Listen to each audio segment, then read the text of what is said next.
A dead lizard's venom does not usually arrive by mail, but in the early 1990s, a small package did arrive at a laboratory inside the Bronx Veterans Affairs Medical Center, addressed to an endocrinologist named John Eng. Inside was dried venom, ordered from a reptile supplier in Utah. There was no ceremony to it. Eng was not chasing a diagnosis or answering a grant proposal's stated hypothesis. He was cataloging. For years, his laboratory had screened venoms and secretions from unusual animals, searching for peptides that might act on human physiology. It was biochemical prospecting, with no promised destination. The Gila monster, a thick-bodied black and orange lizard native to the deserts of the American Southwest, had one property that had already caught the attention of researchers before him. It could go months without eating and still regulate its blood sugar without apparent harm. Nobody had explained why. Eng ran the venom through a series of chemical separations, isolating its components one from another. He was looking for anything that behaved like a hormone. In 1992, he found one, a 39 amino acid peptide he named exendin-four. When he compared its structure to hormones already catalogued in human physiology, something stood out. Exendin-4 closely resembled a molecule called GLP-one, a hormone produced in the human gut that prompts the pancreas to release insulin after a meal. GLP-one had been known to researchers for years. It had also been dismissed as a drug candidate because the body destroys it within minutes of release. Exendin-4 did not degrade in minutes. It persisted in the body for hours. That was the entire discovery, reduced to its essential fact, a molecule that did what GLP-one did, but did not disappear before it could work. Wen brought this to administrators at the Department of Veterans Affairs, the institution that had funded the research and that would ordinarily move to patent a finding like this. They declined. The VA's mandate was to fund research relevant to veterans' health, and a diabetes peptide from lizard venom did not fit that category, as it was then understood. So Eng patented it himself, paying the fees out of his own pocket. He then spent several years trying to interest a pharmaceutical company in a molecule tested only in animals, drawn from an obscure venomous reptile, with no institutional backing beyond one VA endocrinologist's conviction that he had found something real. Multiple companies passed. This is where the story usually pauses for effect. The unwanted patent, the lone researcher, the years of rejection, before cutting to triumph. This account will not do that yet. What matters here is only this. By the middle of the 1990s, exendin-4 existed as an issued patent, with a molecular explanation for why it might work as a diabetes treatment, backed by test tube and animal data, and by nothing else. Now to San Diego, and to a company that had nothing to do with lizards. Amylin Pharmaceuticals had been founded in 1987 by Howard Green, a veteran of the local biotechnology industry who had previously helped build Hybritech, one of San Diego's first successful biotech firms.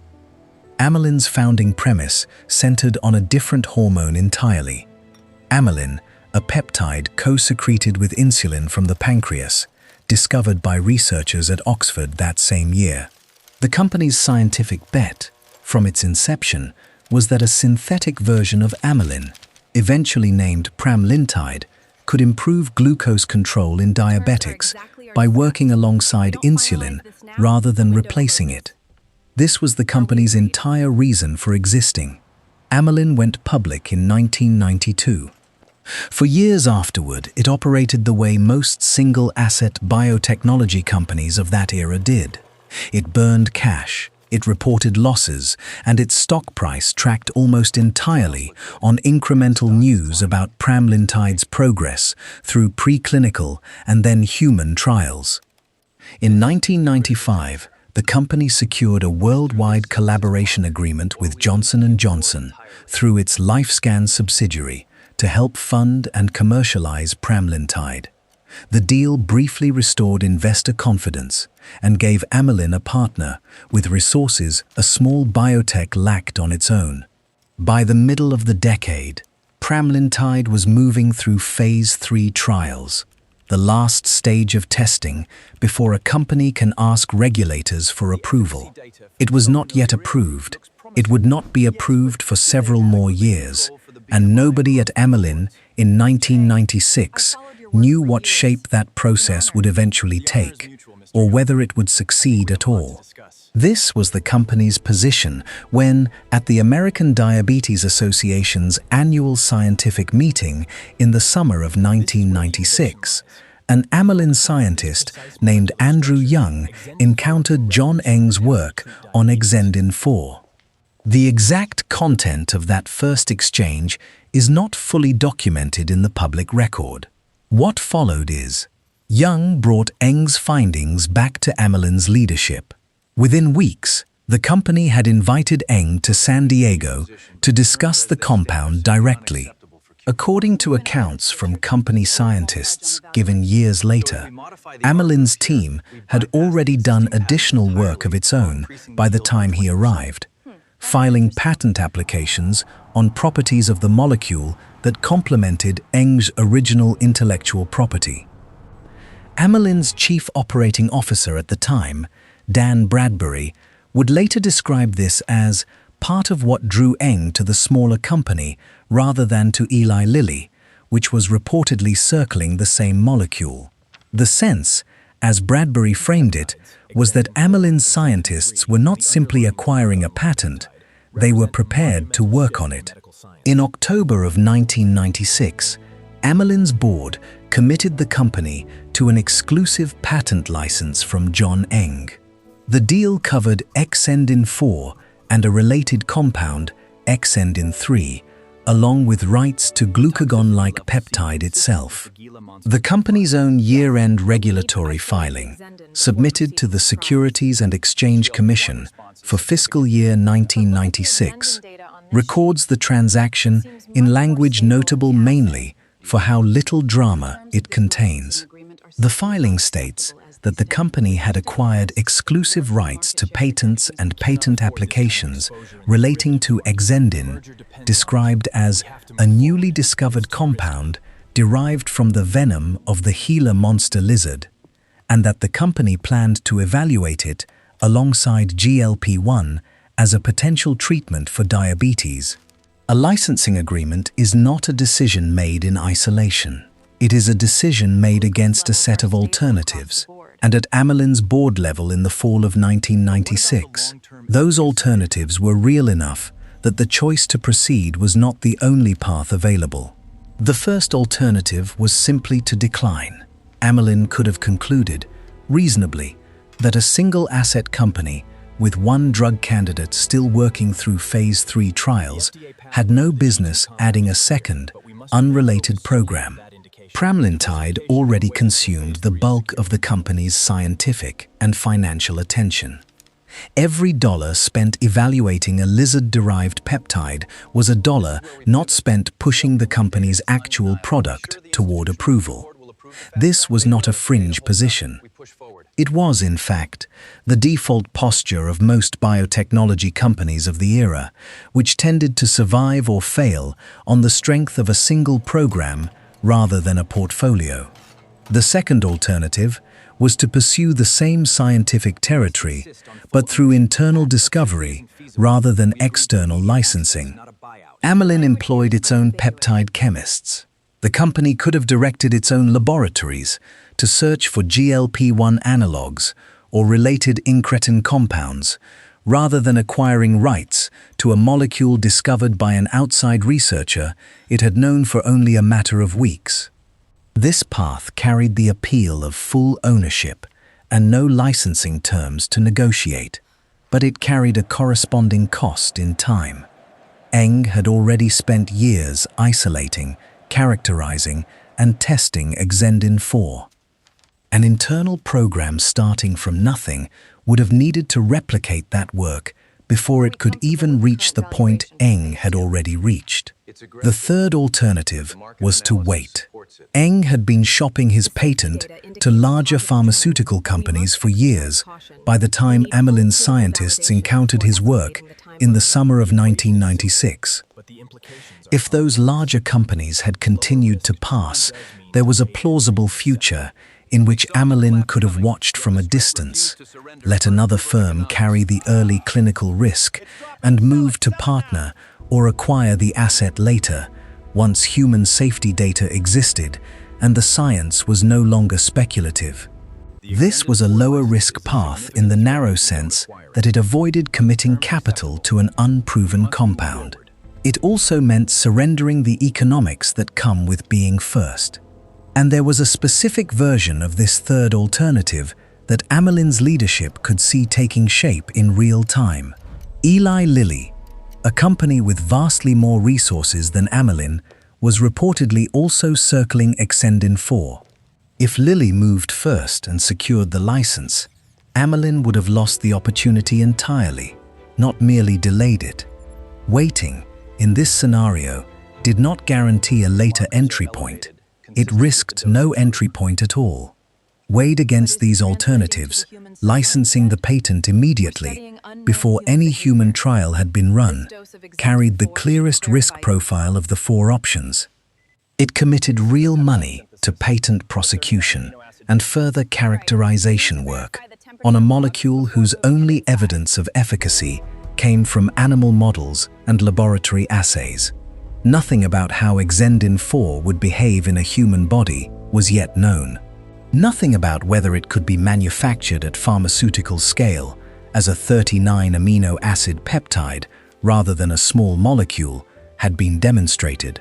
And nothing about whether physicians or regulators would accept a diabetes treatment with these origins had been tested against any real-world response. What is worth stating plainly is what was actually in front of Amylin's scientists when they made this comparison, because the historical record on this point is unusually precise. Eng's original findings, published in the Journal of Biological Chemistry in 1992, documented the isolation of exendin-four and its structural resemblance to GLP-one. That paper described laboratory and animal data. It did not, and could not, describe how the compound would behave inside a person. What the paper did establish, with some clarity, was the single fact that made the molecule interesting in the first place: its resistance to degradation. Native GLP-1 is cleared from human blood within minutes by an enzyme called DPP-4, which is precisely why researchers had already abandoned it as a viable drug on its own, despite its promising mechanism. Exendin-4's chemical structure made it resistant to that same enzyme. In animal testing, it remained active for hours rather than minutes. This was not a claim about market size, about competitive positioning, or about eventual patient demand. It was a narrow, mechanistic observation, and it was the entire technical basis on which Amylin proceeded. Against that narrow technical basis sat an equally long list of unknowns. There was no data on how the human immune system would respond to a peptide with only partial similarity to a naturally occurring human hormone, a real question, since anything the body's immune system registers as foreign can provoke a reaction that either neutralizes the drug or causes side effects. There was no data on appropriate human dosing. There was no data on manufacturing costs at scale, a non-trivial concern for a peptide that would need to be synthesized rather than extracted, batch after batch, to pharmaceutical purity. And there was no comparable drug on the market against which analysts or company executives could benchmark what a GLP-1 pathway diabetes treatment might eventually be worth, because no such category of drug existed yet. Every projection about commercial value in 1996 was, by necessity, speculative, in a way that later projections about the GLP-1 drug class would not be. The board's approval in October of 1996 did not read, in the company's own filings, as a company staking its future on a lizard. Amylin's fiscal year 1996 filing with the Securities and Exchange Commission described the newly acquired compound in the same restrained register used for every other item on the company's balance sheet, of ambitions, rights acquired, evaluation planned, nothing promised. Internally, the compound took on a project name rather than a marketing identity. Amylin designated the synthetic version of exendin-four as AC2993. For the next several years, this was the only name by which the compound was known inside the company, in its regulatory correspondence and in the trade press that occasionally noted its progress. There was no branding yet, because there was nothing yet to brand. The work that followed AC2993's licensing was slow in the way that peptide drug development is slow. Amylin's scientists spent the next 2 years establishing that a synthetic version of exendin-four could be manufactured to pharmaceutical purity and moving it through the earliest stage of human testing. A Phase 1 trial, assessing basic safety and tolerability in a small number of human subjects, was completed in 1998. The following year, Amylin filed an investigational new drug application with the Food and Drug Administration, the formal step that allows a company to begin larger human trials. This timeline is worth stating plainly because of what else was happening at Amylin during the same 2 years. On the company's other and, at the time, far more consequential program. 1998 was the year pramlintide's development came under serious strain. Johnson & Johnson, Amylin's partner on the drug since 1995, terminated its collaboration agreement that year. For a company that had built its entire commercial strategy around a single compound, the loss of its only major pharmaceutical partner on that compound was not a setback among several. It was close to an existential one. Amylin's stock price, which had traded above $10 a share earlier in the decade on optimism about pramlintide's prospects, fell to 68 cents by October of 1998. Joseph Cook, a board member since 1994 and a 28-year veteran of Eli Lilly, came out of retirement that year to take over as chief executive. His mandate was survival, not growth. Cook cut the company's workforce by roughly 75%, a reduction of the kind that does not happen at companies confident in their trajectory. It happens at companies trying to preserve enough cash to reach the next data readout before the money runs out. This is the environment in which AC2993's Phase 1 trial concluded, and its investigational new drug application was filed. Not a well-capitalized company methodically advancing a diversified pipeline, but a company whose primary asset had just lost its commercial partner, whose stock had collapsed to a fraction of its earlier value, and whose new chief executive was cutting staff to keep the lights on. The exendin-four program continued during this period, but it continued as a secondary priority inside a company fighting to survive on its first one. Pramlintide's fortunes did not resolve quickly. An FDA advisory committee reviewed the drug in the early 2000s and voted against recommending its approval, a result contemporary trade press described as effectively fatal for the program. Then, in October of 2001, in a decision one industry publication later called baffling, given the committee's prior vote, the FDA issued an approvable letter for pramlintide anyway, asking for additional clinical data rather than closing the door outright. It was not approval, it was a reprieve. That reprieve mattered for AC2993. in a way that had nothing to do with the lizard peptide's own science. A company on the verge of collapse cannot easily fund a second drug program through years of trials. Pramlintide's survival, however narrow, was the precondition that allowed Amylin to keep AC2993 alive at all. The two programs, licensed 6 years apart from entirely different sources, had become financially inseparable. By 2002, AC2993 had advanced far enough, through additional trials demonstrating glucose-lowering effects in human subjects, that Amylin was in a position to do what it likely could not have done with an earlier stage asset: bring in a partner from strength rather than desperation. In September of that year, Amylin signed a worldwide collaboration agreement with Eli Lilly, the same company that had reportedly once competed with Amylin for the original license from Byetta's arrival on pharmacy shelves, did not produce the kind of commercial explosion that later GLP-1 drugs would become known for. It produced something more modest, and in its own way, more instructive: a real drug, with a real but bounded patient base, carrying real trade-offs that patients and physicians had to weigh against its benefits. The drug required twice-daily injection, timed around meals, using a pen device patients had to learn to manage on their own. For a therapy competing against oral medications that patients could simply swallow, this was a meaningful barrier to adoption.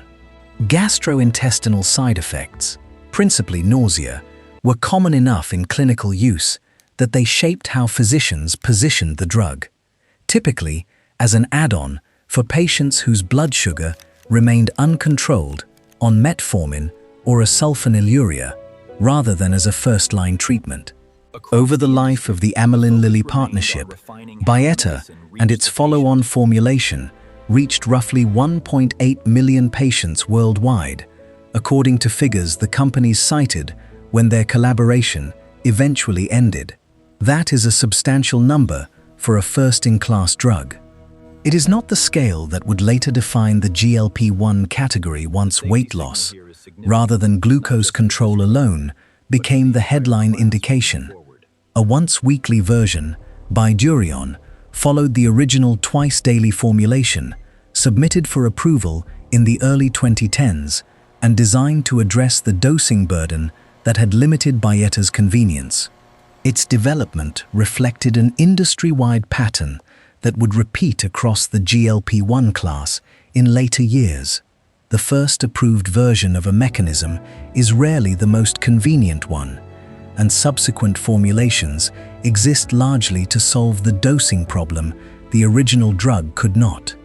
Safety monitoring during and after Byetta's approval surfaced a signal that would follow the entire drug class for the next 2 decades, not just this one compound.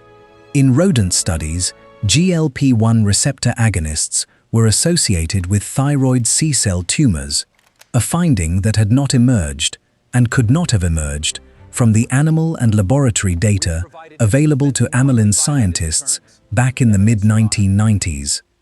The human relevance of this rodent signal remained, and remains, a matter of ongoing scientific evaluation, but it was significant enough to shape labeling and risk monitoring requirements not just for exenatide, but for every GLP-1 drug that followed it, including the ones that would eventually dwarf Byetta commercially.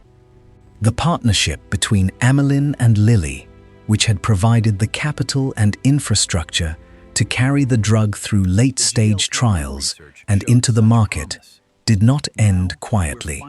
By the early 2010s, the two companies were in litigation with one another over the terms and future direction of the collaboration.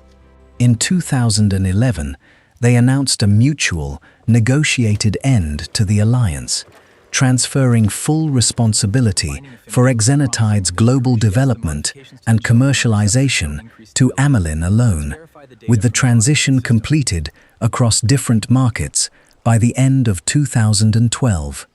What Byetta's approval established independent of its own commercial ceiling, was something harder to quantify, but more consequential in retrospect.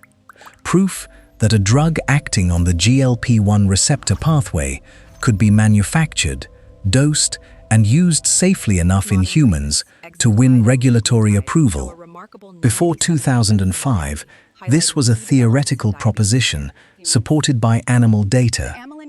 After 2005, it was a demonstrated fact, filed with the FDA, published in the drug's approval record, and available for every other pharmaceutical company in the field to study.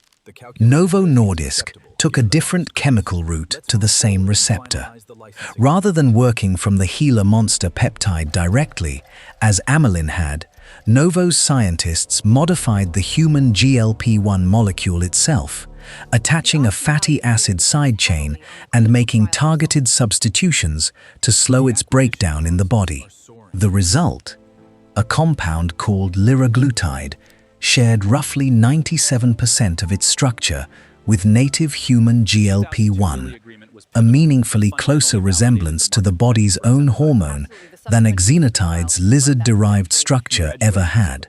Historians of the pharmaceutical industry and business analysts who have examined Amylin's licensing decision do not agree on what it actually demonstrates, and the disagreement is worth stating in full rather than smoothed over.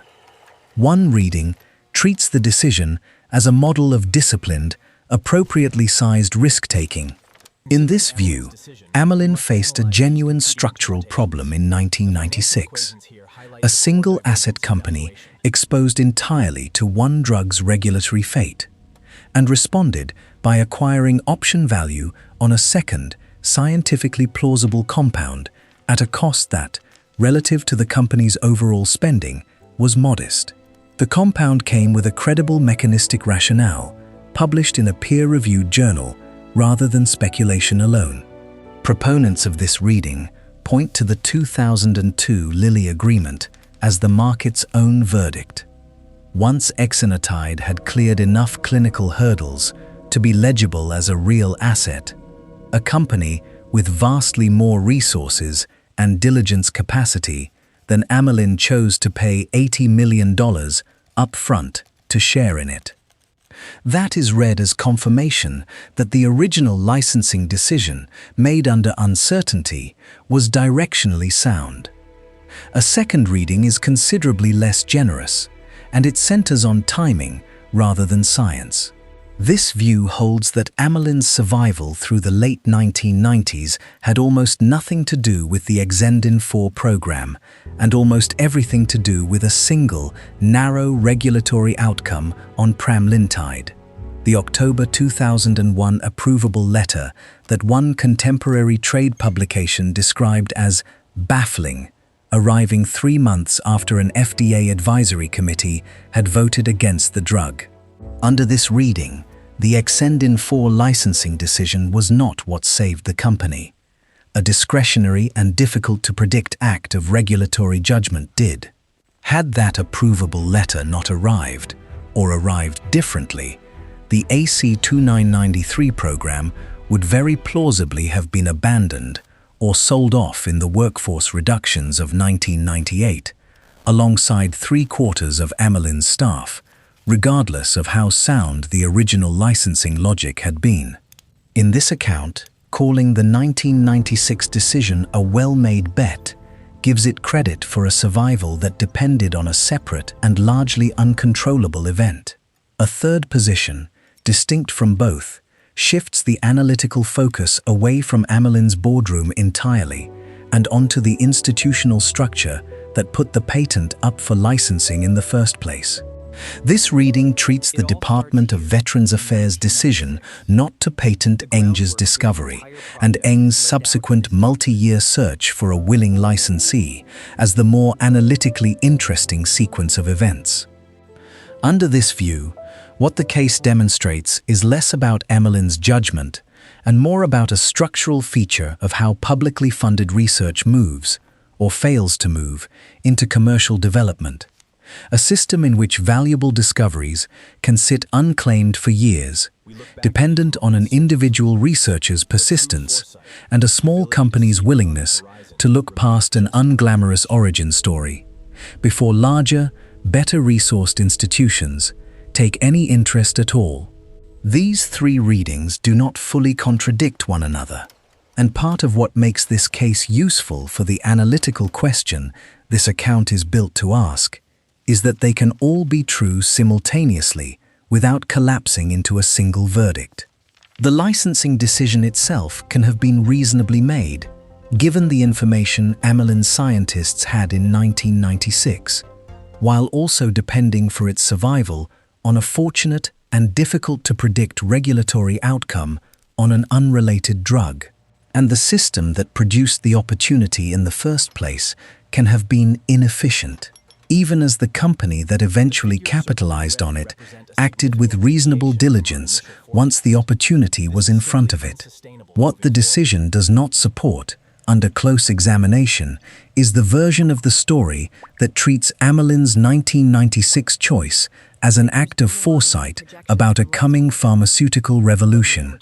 Nothing in the company's own contemporaneous filing language, nothing in the accounts given by the scientists involved, and nothing in the deal terms themselves suggests that anyone at Amylin believed, in the fall of 1996, that they were laying the foundation for a drug class that would eventually be worth more than the entire biotechnology sector's market capitalization at the time of the license.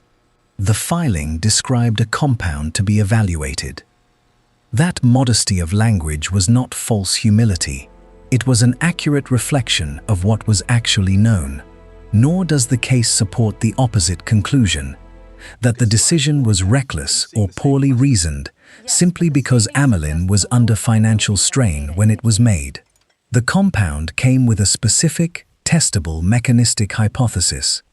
The cost of acquiring the option was bounded and small relative to the company's other obligations. The downside, had exenatide failed in early trials, would have been a written-off licensing fee and some patent prosecution costs, a loss Amylin could have absorbed without it becoming the story of the company, in a way that a failure of pramlintide alone could not have been absorbed. The more precise standard, and the one this account has tried to hold to throughout, is not whether the decision produced a good outcome. It plainly did, eventually, at a scale nobody involved in October of 1996 could have specified. The standard is whether the decision was well matched to the uncertainty it was made under. A small, boundable commitment, justified by a specific and verifiable technical fact, made by people who did not overstate what they knew and who did not need the compound to succeed in order for the company to survive the attempt. Judged against that standard, rather than against the eventual size of the market Byetta helped open, the decision holds up, not as visionary, but as sound, which is a different and in some ways harder thing to demonstrate. If there is a lesson in that distinction, it is one worth sitting with, rather than resolving neatly. The companies and researchers who eventually reshape an industry rarely know they are doing so at the moment the relevant decision is made, and the record of what they actually knew, wrote down, and committed to at the time is almost always more cautious than the story that gets told about them afterward. If this account of how that lizard's venom became one of the most consequential drug mechanisms in modern medicine was useful to you, there is more of this kind of reconstruction, decision by decision, for anyone willing to subscribe and sit with the next one.